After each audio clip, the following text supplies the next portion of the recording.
everyone. Welcome to Real Property Pros and Cons, episode 22.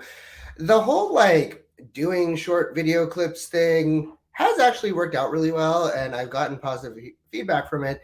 On the other hand, there are some topics where I'm like, I don't really know what I can do that would be a cool video to show people.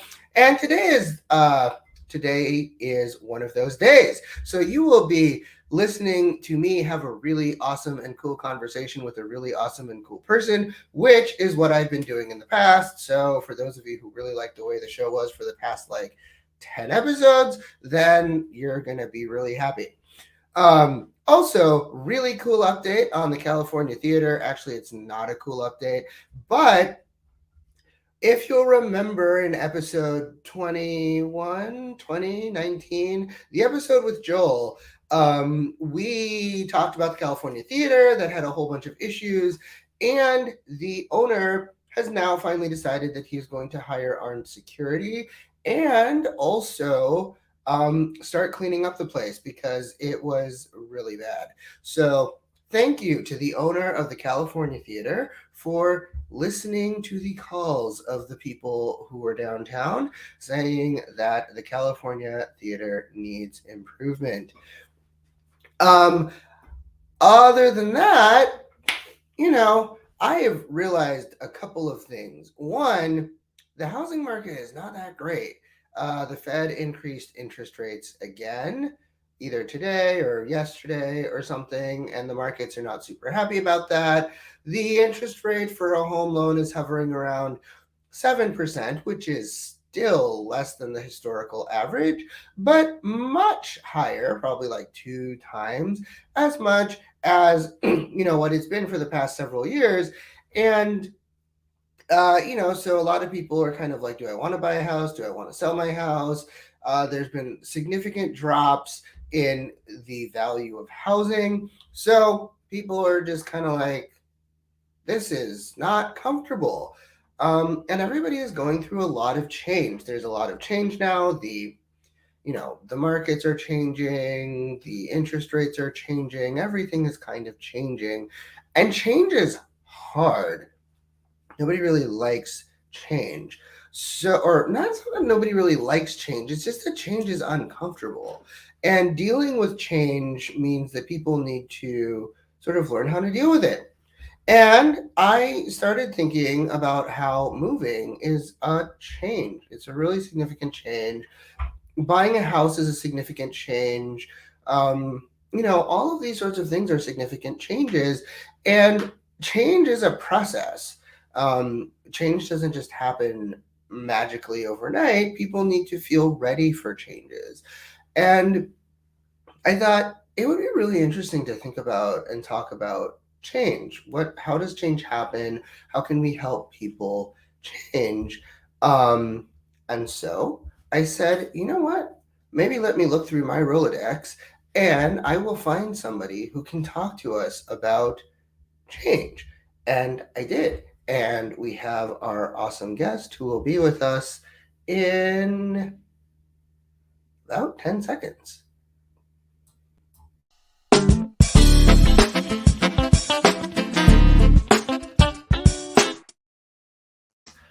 Hello, I am here with Barbara Maisonet. Barbara Maisonet is a life and executive coach. She started Barbara Maisonet Incorporated as a coaching business.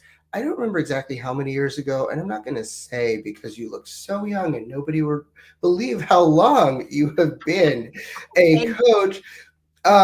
She is an amazing coach. I have actually worked with her personally, and her general coaching philosophy is that she would like people to build their own inner strength so that they can achieve their life dreams and goals. So, Barbara Maisonet is with us today. I want to thank you so much. If there's anything about you that I did not include in your bio, please feel free to add that now before we start talking about change. I how could you just called me young, and anybody over 40 appreciates being called young. And I just had a birthday 2 days ago. So if you still Happy think birthday. Thank you. If you still think I look young, you could say whatever you want now, whatever you want. So no, I've been coaching now for over almost about 17 years doing my coaching business. So but I love it and I'm so thankful and I'm excited to talk about change and thank you for thinking of me when you thought about change. Absolutely. So, the first thing that I kind of want to talk about is change is always stressful, right? Even if it's good change, it's still stressful. You know, that's a word that we could use. We could absolutely put that word into the sentence that goes with it. But one of the things I love to instead use is understanding that the realization that when we change, we are going to step outside our comfort zone. And at that point, in that moment, the person who's getting ready to do the change gets to decide, am I going to choose to be stressful when I step outside my comfort zone? Because that's what has to happen when we change. Or am I going to choose not to be stressful? So I guess we can kind of add like, sure, could it be stressful for people? Yes. But there's also a choice. So I like to kind of do a combo if we're going to use the word stressful, if that makes sense. A combo of yes, Stress. it's stressful, and it can also be exciting and fun. Oh, I like how you said that. Or a stressful, and it's a choice to choose to be stressful when you're going to have the opportunity to change. Yeah, absolutely. So, what are the first thing is, when we talk about stress, and I guess, or not stress, when we talk about change, it kind of, somebody doesn't wake up and say, you know what I'm going to do today? I'm going to change. No, you're so right. You're so right. It's a process. It's a process. So, I guess one of the questions that I have is how do people know that they're ready to change? Because, like, the change, it usually happens sort of, there is a moment when the change happens. If you change a job, then you quit your job and you get a new job. If you move, you rent a house or whatever, and then you leave your old house. Like, there's an actual moment when the change happens, but that's not the actual change. That's not how. It's the process leading up to the moment, is what you're saying. Exactly. So, like, how do people know that they're ready to start being part of that moment? You know, there could be a lot of different answers to that, but the one that popped into my mind when you were asking the question is they kind of get fed up with whatever it is that's going on in their life that's causing them to have that moment to go, should I change? Am I ready for change? Is change the next thing that I need to do? So fed up, they could be tired, they could have heard something or seen something that excites them and makes them go, oh, wait, I could have that or I could do that. So but really it just comes down to the ability for somebody to identify, in order for me to have this, I am going to have to change. And in order for me to change, I'm going to have to give up, or I'm going to have to let go of, give up some things, some beliefs or perspectives or some stability, or, give up or let go of, what they want to hold on to fiercely, what they're so used to protecting. For instance, let me give you an example. So when somebody moves from corporate America into entrepreneurship, or where they're going to start their own business, that's a huge change. And in order to do that, they are in essence giving up, correct? The consistent paycheck. I get paid at this exact time. They're giving up the benefits that go with it, or the 401k with it. So, right. And then they're going to Absolutely. transition into completely unknown risk. There's always risk involved with change. And, nothing stable about it. So it's in that moment where they decide, am I ready to go from the here to there? Well, they have to be also ready to let go, to, like I said, to let go of things, to give up things, to be willing to change thoughts, beliefs, habits, things that they're accustomed to doing. Yeah. And all of that, you're right. Nobody typically wakes up and raises their hand and says, I'm down for that. Let's do that. Right. I think it's always kind of a process. And sometimes also, at least in my own life, the process is not just like, okay, I'm going to do this. Sometimes it's okay, I'm going to be giving up these things. How can I replace them? Or what can I do to mitigate what the change actually is going to be?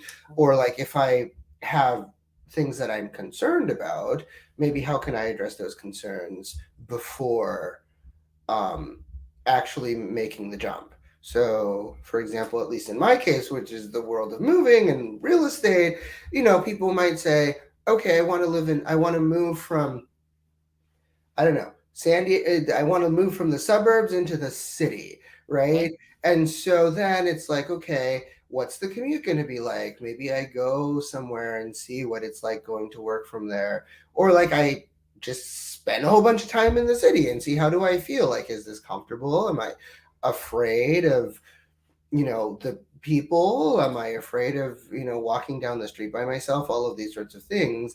And then it's like, okay, well, how do I mitigate all of these stresses? Um, and I mean, is that something that you would say is part of change? Like, is the actual sort of like planning and managing of all of your expectations, is that part of the change process, or is it better to make the change and then work on all of that? Oh, I like that question. You know what? Each person is their own. And each person has their own process. But do I think it's wise to sit down and, in essence, what I believe you were saying was weigh the pros and cons, or get your checklist of here's what it's going to look like, or here's what it's not going to look like, or here's what I'm going to gain, here's what I'm going to lose. There's all different kind of perspectives on how to do that. Do I think there's some wisdom in that? Absolutely. But ultimately, if somebody is going to make a change, they have to make a decision to do it. So, excuse me, you can spend all the time in the world doing the pros and cons, and that whole decision, all those ingredients that you put into making a decision, and still ultimately you're going to have to make a decision. Am I going to make the change or am I not? And once you do make the change, right, to your point, is there going to be consequences, right, good or bad, that comes from making that decision? Yes. Every decision we make is going to have a consequence, good or bad. It's just whether you want, to your point, do you want to kind of go through those ahead of making a decision, or do you want to face those once you make a decision? And that's based on a lot of personality, a lot of different types of personalities that go with that. But yes, I do believe there's some wisdom in Thinking it through. yes, absolutely. But you still have to ultimately step outside your comfort zone, which is what happens when you make the decision to change, if that makes sense. Right, absolutely. So we have like our little boxes that we live in, and we know exactly what the size is, and we know Mm-hmm. exactly, like, if I take, 3 steps that way and 2 steps this way, then I'm going to be in this part of my box, and it's really comfortable. It's very comfortable. You are right. And that is why um, a lot of the work I do with my clients is really allowing them to step back and see, yes, while you are comfortable, is your comfort giving you exactly what it is you want? And most of the time the answer is no, right? Which is why we're working together, or they're working on things. But in order for it to get comfortable again, you have to step outside your comfort zone and make those changes, right? Right. It goes together. Yeah, I mean, you have to find a new box to be comfortable in, And that's or scary maybe not a sometimes. box. Maybe It's you different. realize that the outside of the box is your box. Uh, I However agree. you want to think about that. Yeah, and I also think that when people are kind of making these changes, it's just in the world of like addiction and other sort, like, giving up an addiction is also change, whether people want to think about it that way or not. And a lot of times people say that the discomfort that you experience without making the change has to be greater than the discomfort you'll experience by making the change for you to do it. So Yes. basically, your life has to be worse without the change than with the change. Yes, exactly. Yes, I like how you put that. That's exactly what it is. And to come to that answer does require effort, right? And so in order to change, it requires effort. And so people also have to be willing, right? Do I want to put the work into this? Because to your point, you said the word comfortable. I mean, if you have to choose comfort versus hard work, what do most people often choose? But I mean, comfort, obviously. obviously, but then when they ask the question the way you asked it, I mean, what do you think most people would respond to that question the way that you asked it? Well, I am actually not sure. I would assume that most people would say, well, it depends on what the thing is. But I mean, I think that if people are ready to make a change, they probably would say something along the lines of, okay, my life is really not what I want it to be. Yeah. So I will step outside of my comfort zone because, my life is really just not what I want it to be. I mean, sometimes people call it rock bottom. Um, Mhm. I mean, I it's don't a think you very have to negative. get there. Not everyone has to get there. They just have to Right. get to the point that says, I'm self-reflecting on my life. Is my life or my career or my relationships or my move or my living situation, is it what I want? And if the answer is no, and you can say it quickly or not quickly, but the answer still is no, right? There's that moment that goes, well, then I'm going to have to make a change in order to get to what it is that I want. Right. How they I'm sorry. I think I cut you off. No, go ahead. Go ahead. That's No, it. I was going to say, and then, that realization can help them sort of can motivate people to the work that they have to do to make whatever changes they need to make. Sometimes you're right, but again, go back to your point about most people don't wake up and say, "Yes, I can't wait to change." Yes, you hope that it motivates, but sometimes, and it again, it doesn't mean it has to be rock bottom, but sometimes, there has to be those moments in one's life that goes, yes, I need to change, but okay, so they're done giving up the excuses. They're done with the excuses, right? Or somebody's asked them a question they hadn't thought about and they're willing to answer it, right? Because answering some of these tough questions is hard. Remember, hard versus comfort. What do you think most people are going to choose? Right? Yeah. So there's a lot of ingredients in this to make a change. It's not always just as simple as in like, today's the day I'm going to Quit my fill in job. the blank.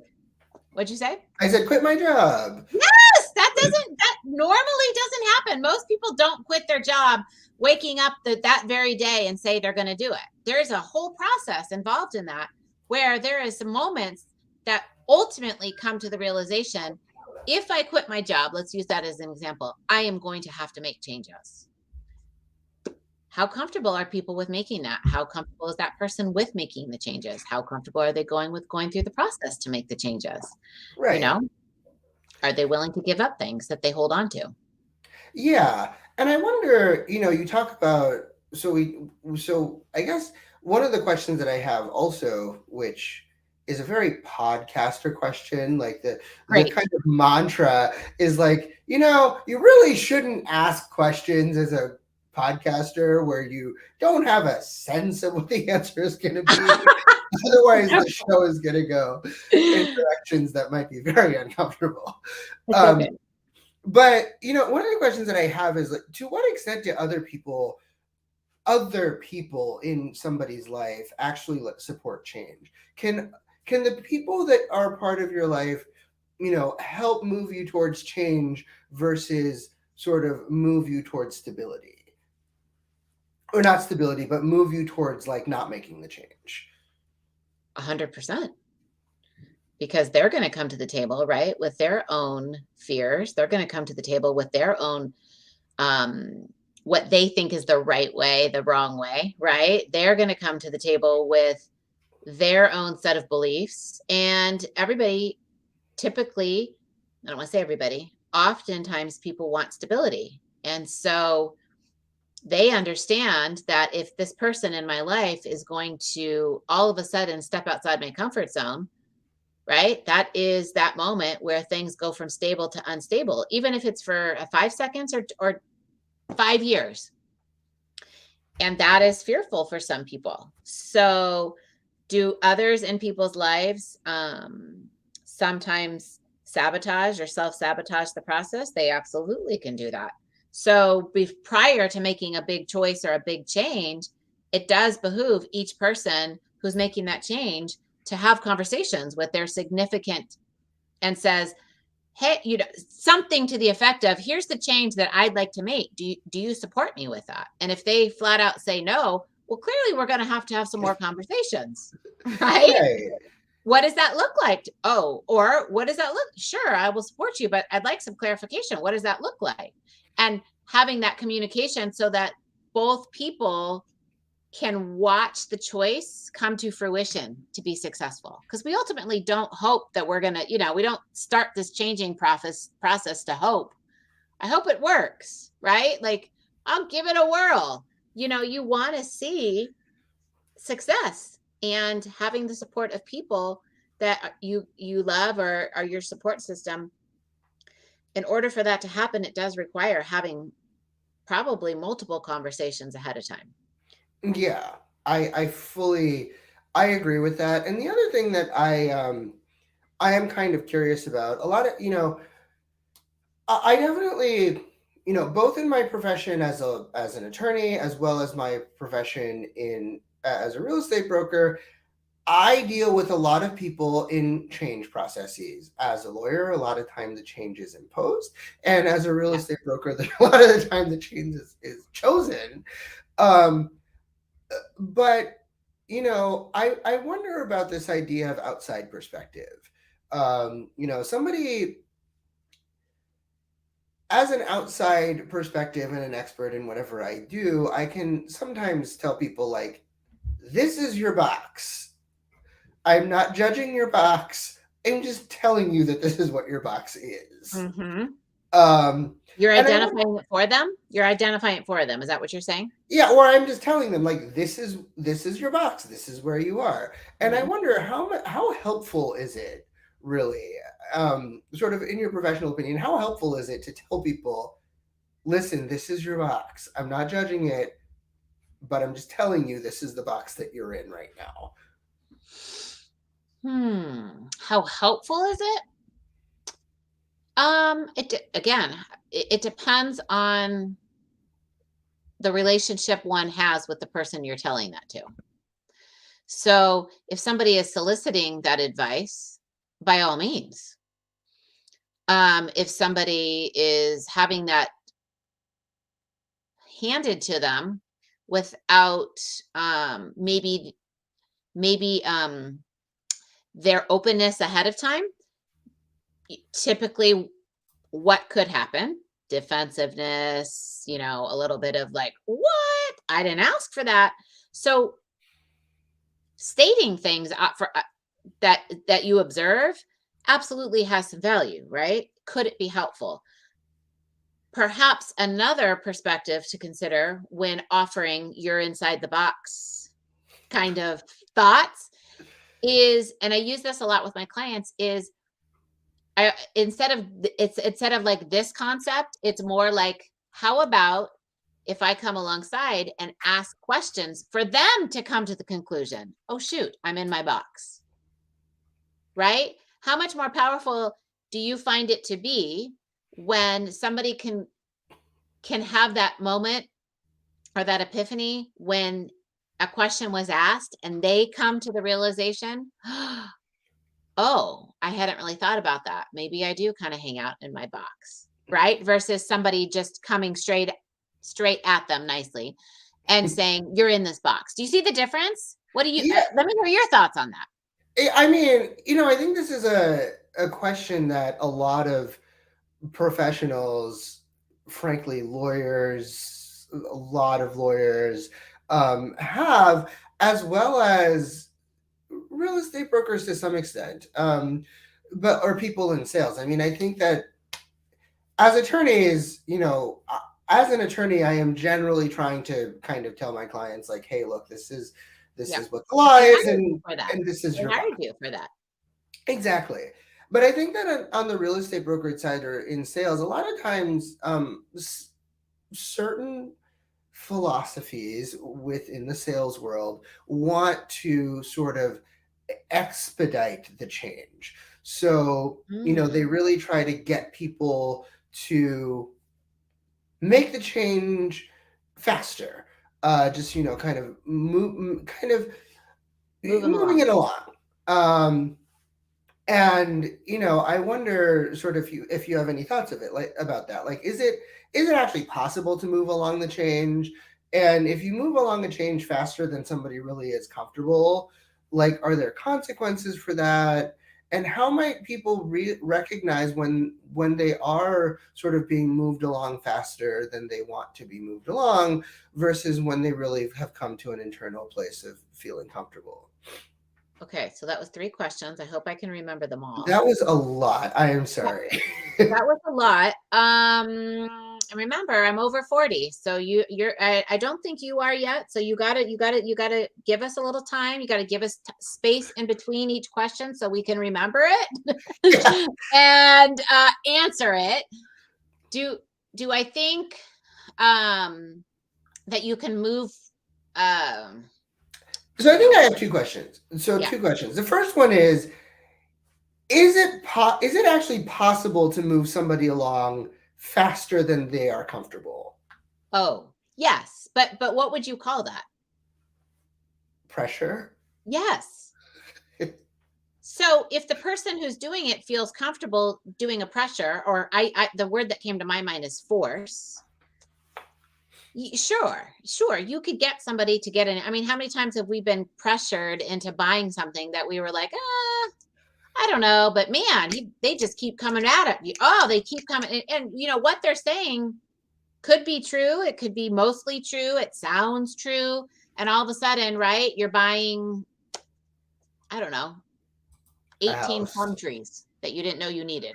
Okay. Right. But you've got pressured into it because that was a really good salesman. So yes. From where I would come from, I would start from a place of, but is that in the best interest of the person and the growth that they want to make?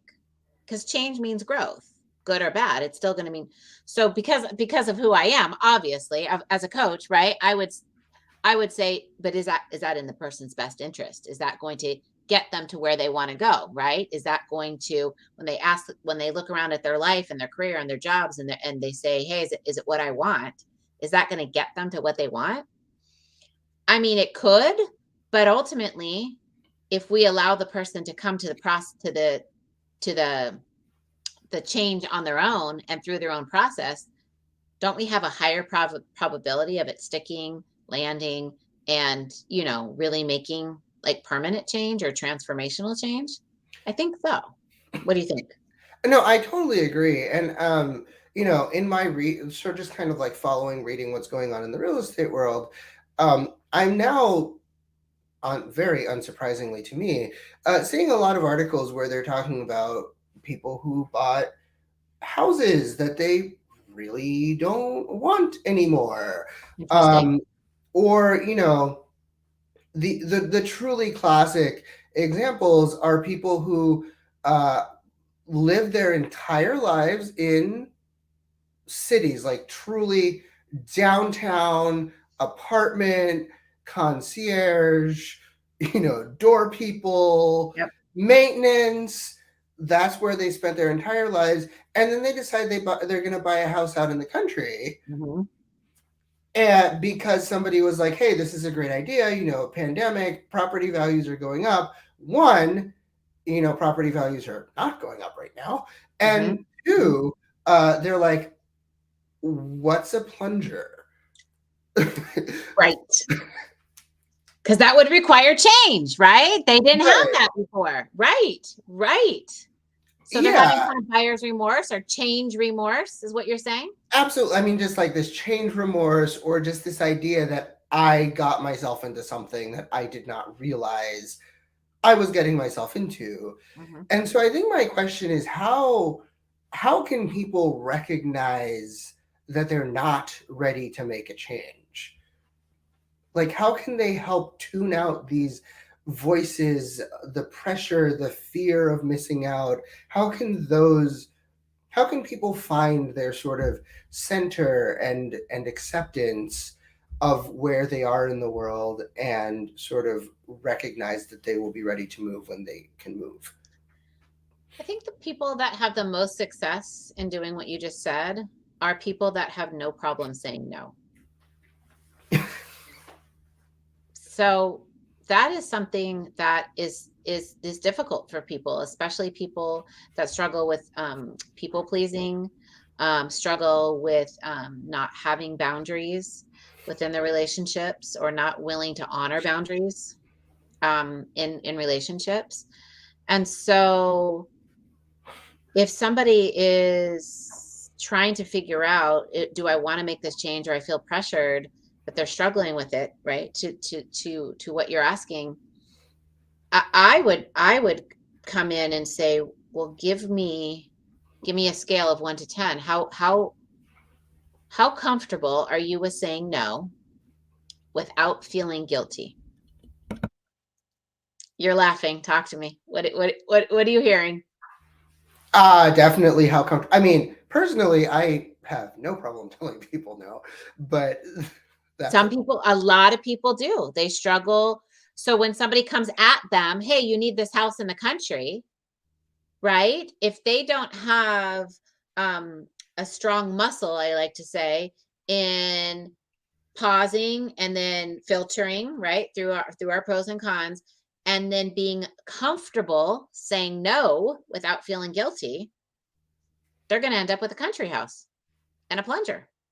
I right. mean, that's a really big example. We could tone that down into little things like, no, I don't want to bake 50 cupcakes for my kids' soccer, right? I don't have time for that. Or no, I don't want to go to lunch with you. Or, you know, obviously there's a lot that goes into buying a country house with the plunger, but it Right. does come down to oftentimes people being willing to, when faced with the opportunity to make change that somebody thinks they should make, well, how comfortable are you at in your own, presence in your own body to say no thank you, and be okay with that person being disappointed in that decision, or being okay with that person questioning you, but how come? I don't understand. I think I know what's best for you. I think this is a great choice for you.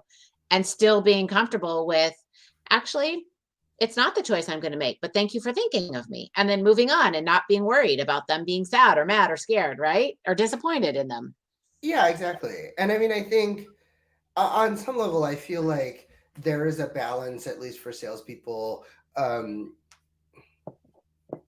of like, well, we want the deal, we want the transaction, or I want the deal, I want the transaction, and like, and I might actually know what is best for you, at least through a specific lens. Yes. Um, but I think, a lot of real estate agents, or not even real estate agents, a lot of professionals generally, this has nothing to do with real estate agency, it's just a perspective that I have. But I think a lot of professionals will often say that my lens is the right lens, and they Yeah. won't recognize that there are other lenses. So maybe it is probably true that it was a good financial decision to buy the country house, just in a practical Yeah. sense. Yeah.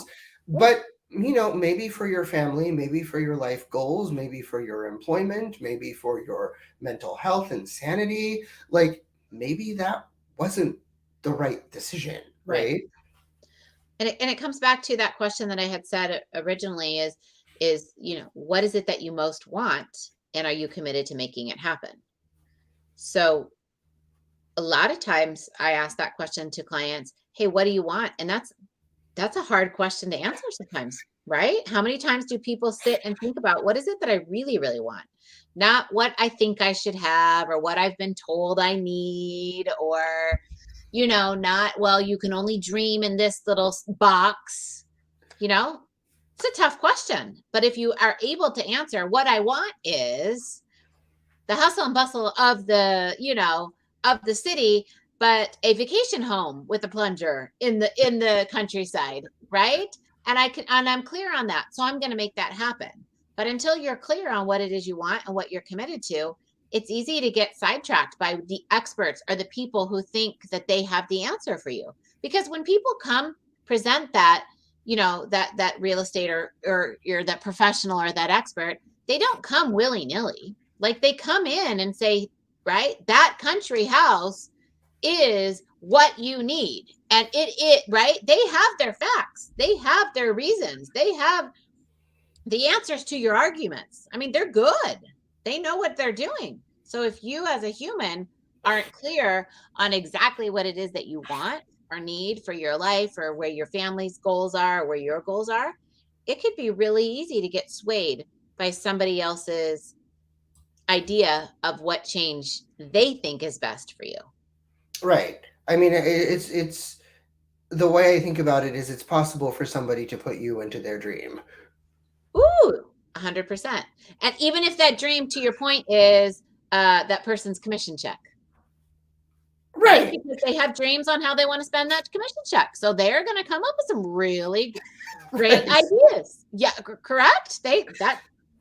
You can have their dreams come true with that one check, or that's, whatever it is that they're trying to sell you. Right. Whatever it is, or even attorneys, like, maybe some attorneys don't want to go to, I mean, real estate agents get picked on all the time, but like, attorneys also get picked on all the time. But still, maybe attorneys don't want to like go to court and they just don't want to deal with that. So they say, you know what you should do? You should settle. You shouldn't fight this. And professionally, maybe that is the right decision. Maybe fighting it in court and going out and going through a very long, drawn out, expensive process is not the best legal decision. But maybe for your own mental health and sanity, or whatever your own emotional needs are, maybe that is what you need. And in that case, that means you don't need a lawyer, you need a therapist. And you need to go to a therapist, and then your therapist can help you work through the issues that you need to work through, because I guarantee you that you're not going to get the emotional satisfaction that you want out of going to court. Correct. Says the lawyer. You are correct. You are correct. Yes. But, sometimes people don't hear that. But, but I think that's a really helpful, place to start and think about, and this idea of saying no. And, shows Real Property Pros and Cons, I bring on guests, and I'm, looking out for the people, for our viewers, and the people who might feel like they're pressured or might be getting all of the calls and they're like, I don't know what to do with this. So that's kind of who I'm looking out for. And I think you make a very good point, is, saying no is very important. And being comfortable with it. Because I think it's not just like, okay, I tell people no, it's that, there's a certain amount of energy that goes into saying no for certain people. Yes. And it's like, at what point is your energy depleted? At what point is your no depleted? I agree. And I'm going to add, if I may, I'm going to add, who are you giving your power over to? When you say yes, when you should be saying no? Or who are you giving your power over to when you say no, but then walk away uncomfortable or guilty or guilt-ridden, or using that energy, any mind energy, any 2 seconds to 2 hours of right? In those 2 seconds to 2 hours of energy that you're using on the decision you made, that's in the best interest of you, right? Because it's in alignment with what you want. Who do you give your power over to in those moments? Yeah. And also, I think, we talk about, or at least in like sales and certain other places, we talk about rejection-proof businesses or rejection-proof consciousness. And we talk about like, oh, well, how many times does your spouse tell you no every day and it does nothing to you? You can always reverse that and say, how many times do you say no to people you actually care about? And why is it that saying no to a complete stranger who frankly probably doesn't care, What a good point. You're right. why is that so much harder than telling your spouse, no, I don't want lasagna for dinner today, make something else, or Mhm. no, I don't want to go to this restaurant? So what do you think the answer to that is? I don't know. It would be nice if viewers gave their thoughts, but I am not sure. That is something for our viewers to think about when they go when I they. really hope that I would love to hear their comments on that, because it's such an interesting perspective.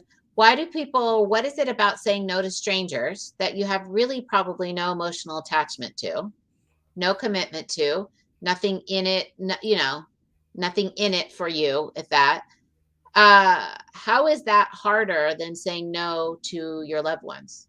And sometimes that's true, sometimes that's not, but it would be interesting. So viewers, comment, because I'd love to hear. What do you think it is about saying no to strangers that's oftentimes more difficult than saying no to your loved ones? I think that's a very good question. And also, you know what you can do?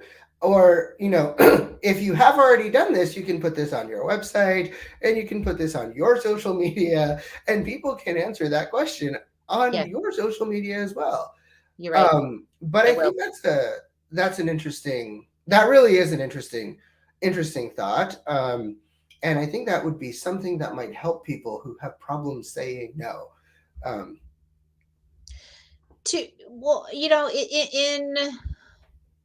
it could be just a really good practice for people, a really good awareness for people. Like, you know, going around and asking ourselves, if you struggle with saying no, right? If you have a habit of worrying or struggling or fear of disappointing people, I'd take it a step further and go, where does that show up the most? Is it with people that I feel I have no emotional or no attachment to?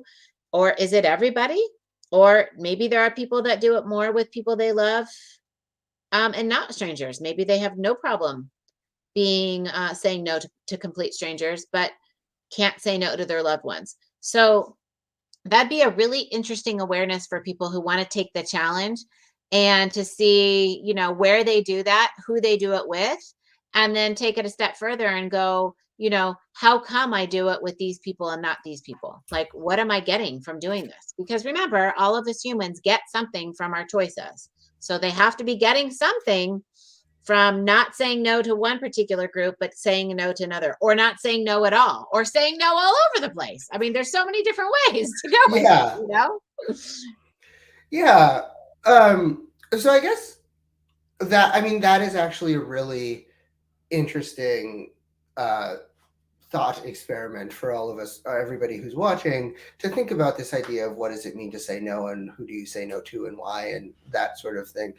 Um, and kind of with the time that we have left, one of the things that I wanted to maybe pivot to, which is less exciting, I guess, but or more depressing, something. But when I think about change, we talked about basically voluntary changes here, things that you choose to do. You choose to leave your job, you choose to Right. move, you choose to buy a house, whatever. You choose to get married, all of these, or you choose to get divorced. Any of these are like choices. You Right. have agency over whether you do that thing or don't do that thing. Hmm.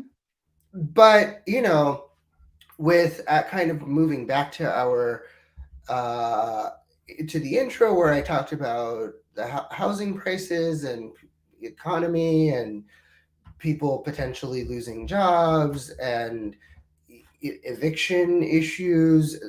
People are facing a lot of changes that they don't have agency over. Mm-hmm. Um, if you're evicted, you don't really have agency over that. Or if your landlord says you can't, you're going to have to leave in 60 days, you don't have agency over whether your landlord decides to do that. That is kind of a change that was created That was put on you. for you that you have no choices in. Okay. And so I wonder, what about those kinds of changes, which frankly, given what's happening in the world, are probably going to start happening more and more, which Mm. is just kind of unfortunate. It is. Well, aside from the part that's, sad about it or upsetting or disturbing about all of it, Right.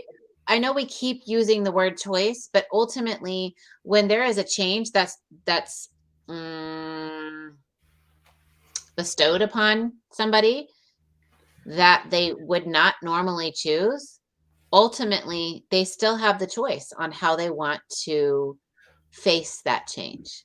Do they want to go into it from a place of empowerment, a place of perhaps there's a lesson I need to learn here, or do they want to tackle this change that's bestowed upon them from a place of bitterness or resentfulness? Because each place that they come from is going to dictate how that process is going to go. So, for instance, if we have something bestowed upon us, like let's say that we got evicted, unbeknownst to us, and not something we would have chosen, that person has that choice in that moment. I can choose to be bitter and angry about this choice that was bestowed upon me. And what kind of choices do you think are going to come from bitterness and anger? I mean, ultimately, it's going to be the energy on you, right? Ultimately, who are you? It goes back to who are you giving your power over to by choosing to be bitter and angry and upset about something that you had no control over, anyways, right? Versus, shoot, my landlord is giving me a 60-day eviction. This is really sucky, right? You could choose, right? Well, what lessons am I going to learn here? Or there's nothing I could do about this. So I'm going to choose joy in this. And in that moment, if you use joy, let's use that example. Who are you giving your power over to? Or are you retaining it? Because nothing's going to change if you're going to choose to be bitter or joyful. I mean, the circumstance doesn't change. You still have to leave. It's really about how you approach the circumstance that you have no control over or you do have control over.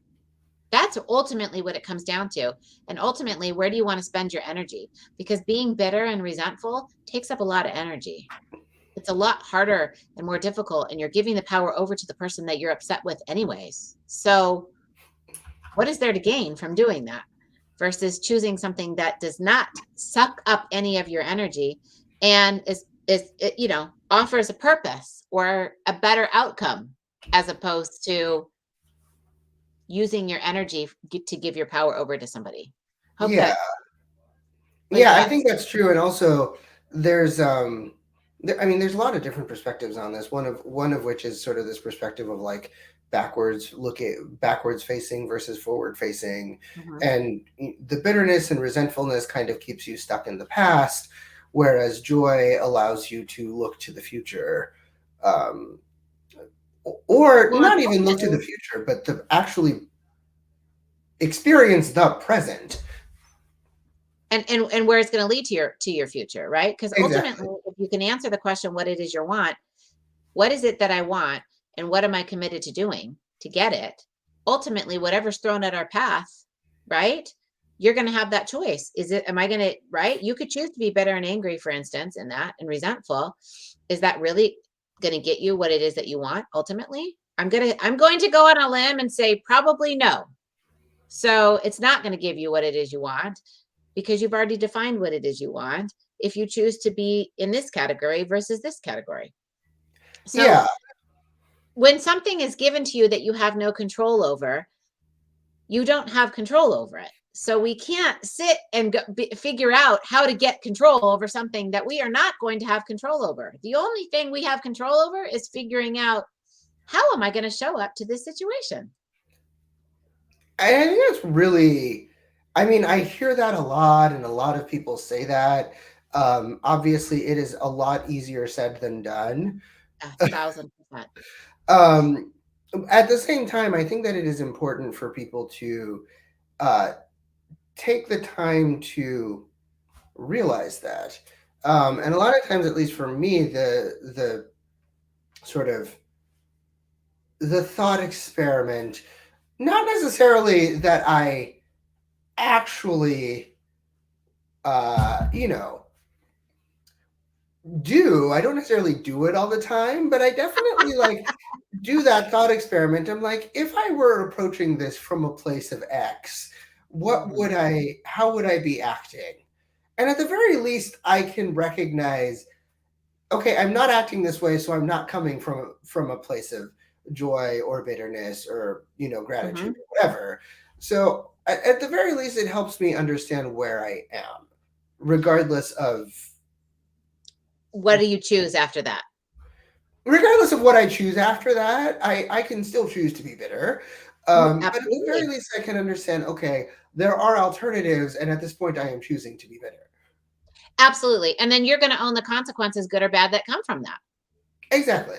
There's Yeah. like self awareness and, an acceptance of people's own agency, which I think is really important in times that are difficult. Like we have agency.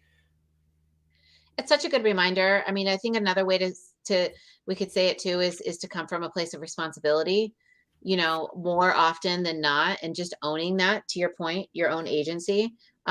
It's really important, especially during these times. And if you're saying it's going to get worse or harder, we have to challenge everybody out there. If things get harder, how what are the choices you can make right now to set you up to be successful when times get harder? And like you said, it's really easy to know. We know this, we've heard this, people say it in different ways. But ultimately, if you can think about it and talk about it now and prepare yourself and be proactive, and when that hard hits, have the tools ready to apply it and use it. And then give yourself grace if you do follow through with those tools, or give yourself a high five. Don't give your Let me say that again. Give yourself grace if you don't follow through with the tools, and give yourself a high five if you do follow through with it. But it's just really about being aware and being ready, because we do know that we are going to be faced with hard times, whatever it is. But Right. this I is mean, that all is part just of the a, process of changing. yeah, not only is it part of the process of changing, it's just part of the process of being alive. Like Yes. sometimes things are great, sometimes, and sometimes things are not so great. Yes. And, understanding how we can show up and where we have agency over what we are happy about and what we're unhappy about, um, I think is really, really important and really valuable. And also recognizing that nobody can take away our agency. That's something that we have. And we can give it over or we cannot. That's why I like to use the word power. You can give your power over to somebody, or you cannot. And I like to take it one step further and go, but why would you give it over to the person that you're upset with or that you're angry with? Right. So by being angry and upset, you're giving it to the very person that you're angry and upset about. And they're probably just skippity doo dahing, like, right. And here you are, and spending the time and energy and all this stuff burdened by the very person that wronged you, or the person that did something that you wouldn't, that was out of your control. So I I agree. It is valuable. And the challenge is to prepare now for when those times come. How do I want to do it differently, right? If I know something hard is gonna inevitably come, how can I prepare right now to do it differently, right? AKA make a change. Right, exactly. Which is, I think, what we've been talking about for the past hour ish is Yes. helping people figure out how to make changes. And, change is inevitable. Either you choose the change or the change chooses you. Ooh, But yeah. but change is going to be just a part of your life. And so I think it's really helpful, you know, as a real property pro or a real property con to really think of, or not a con, but it's just like as a real property pro to think about, how am I going to deal with change and when am I going to make the changes that I want to make? Because if you don't own your agency, then somebody will own it for you. I couldn't have said it better. I concur with you. You're absolutely 100% in that thought. Yeah. Well, just looking at the time, It seems like we're just about running out of time. But, is there anything you'd like to leave everybody with before we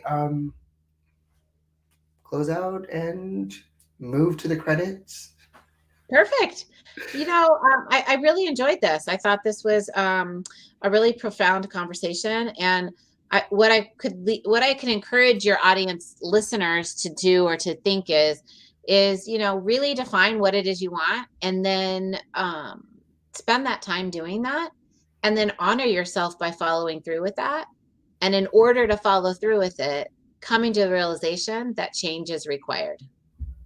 And if you are a person that struggles with change, seek some outside help, seek some different perspectives, seek support. If you are somebody that like high fives, wakes up in the morning to your point and says yes to change, go get it. Remind yourself, what are you committed to? Whenever any of those obstacles show up or any of those things show up that were unexpected, always go back to asking yourself, what am I committed to? Regardless, what am I committed to? Regardless, what is that I want and what am I committed to? I think when people do that, they can embrace the change that comes along the way. I think that is an amazing, awesome close. Thank you so much for being a guest on my show. I really appreciate your time. I really appreciate your insight. And, you know, I really like this idea of just embracing the change that comes. That's really important. Embracing the change that comes and just rolling with it, because the change will come whether you are happy about it or not. Absolutely. Thank you for having Well, me. thank you so much. And I will be here next week with either a rerun or another Real Property Pro. Bye bye.